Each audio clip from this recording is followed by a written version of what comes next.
Hello दोस्तों, आज यादों की खिड़की खोलते हैं गायक अनवर हुसैन के साथ। अनवर हुसैन जिन्होंने बतौर प्लेबैक सिंगर उस दौर में बॉलीवुड में अपने कदम रखे थे जब मोहम्मद रफ़ी, किशोर कुमार, मन्ना डे और महेंद्र कपूर जैसे दिग्गज गायकों का बॉलीवुड में सिक्का चल रहा था। ऐसे मोहम्मद रफ़ी से मिलती जुलती आवाज़ के साथ उस दौर में अपना सिक्का जमाना कोई आसान काम नहीं था। संगीत को बड़े ध्यान से सुनने वाला ही इनके और रफ़ी साहब की गायकी में फ़र्क बता सकता था। हम जिस गायक की बात करें उनका नाम अनवर हुसैन है।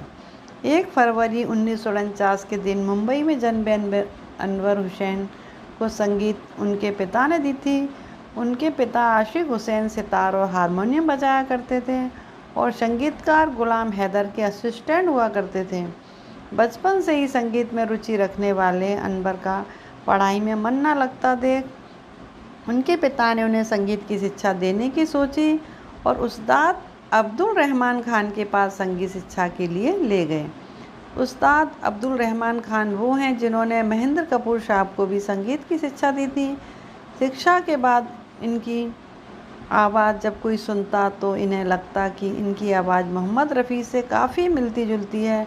तब क्या था, अनवर ने कई कॉन्सर्ट्स में मोहम्मद रफ़ी के गाए हुए गाने शुरू कर दिए। ऐसे ही कई शादियों और पार्टियों में गाते हुए इनकी आवाज़ संगीतकार कमल राजस्थानी ने सुन ली और बड़े प्रभावित हुए। फिर क्या था, अनवर साहब को साल 1973 की फिल्म मेरे गरीब नवाज में गाने का मौका मिल गया। इनका गाया हुआ गीत जब मोहम्मद रफ़ी साहब ने सुना तो वो भी हैरान रह गए और बोले कि अगर मेरे बाद कोई मेरी जगह लेगा तो वे ये गायक होगा। लोगों ने इनकी गायकी की प्रशंसा तो की मगर वो कामयाबी नहीं मिल पाई जो इन्हें मिलनी चाहिए थी।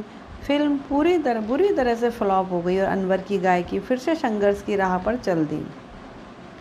साल 1977 में इनकी किस्मत एक बार फिर से चमकी जब इनकी मुलाकात मशहूर अभिनेता और निर्माता निर्देशक महमूद साहब से हुई।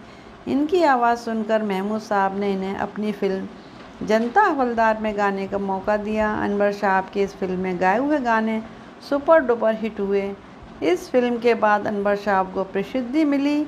इन्होंने इसके बाद लता जी से लेकर अलका याग्निक तक के साथ और लक्ष्मीकांत प्यारेलाल से लेकर अन्नू मलिक तक के सुरों पर गीत गाए। एक ऐसा समय भी आया जब इनकी आवाज़ को बॉलीवुड ने दरकिनार करना शुरू कर दिया। ये तब हुआ जब साल 1980 मोहम्मद रफ़ी साहब की मृत्यु हो गई। अनवर उस समय खुद को रफ़ी समझते हुए ज़्यादा पैसों की मांग करने लगे जिसकी वजह से इन्हें बहुत से गीतों से हाथ धोना पड़ा। जब इन्हें निर्देशक मनमोहन देसाई की फिल्म मर्द में अमिताभ बच्चन के लिए गाने का मौका मिला तो ज़्यादा पैसों की डिमांड करने लगे जिसके बाद फिल्म में गाने शब्बीर कुमार से गवाए गए। ऐसे ही निर्माता निर्देशक राज कपूर साहब ने इन्हें अपनी फिल्म प्रेम रोग में गाने का मौका दिया। तब भी अनवर के ज़्यादा पैसे मांगने की वजह से फिल्म के गाने गायक सुरेश वाडकर की झोली में चले गए और इस तरह से अनवर साहब फिल्म इंडस्ट्री से गायब होने लगे। 90 का दशक आते आते जब कुमार शानू, उदित नारायण जैसे गायकों ने अपने पैर जमाने शुरू किए तब फिल्मी दुनिया ने अनवर साहब से एकदम से किनारा कर लिया। बॉलीवुड में काम मिलना बंद हुआ तो अनवर साहब अमेरिका चले गए और वहां उन्होंने अपना म्यूजिक इंस्टीट्यूट खोलने के बारे में सोचा और लोन लेकर तोहफ़ा नामक एक म्यूजिक एल्बम भी बनाया। वो एल्बम नहीं चल पाई और अनवर लोन भी नहीं चुका पाए और उनका मुंबई वाला घर जब्त कर लिया गया। एक ऐसा दौर भी आया जब इन्हें अपने परिवार के पालन पोषण के लिए वीरवार में गाना पड़ा।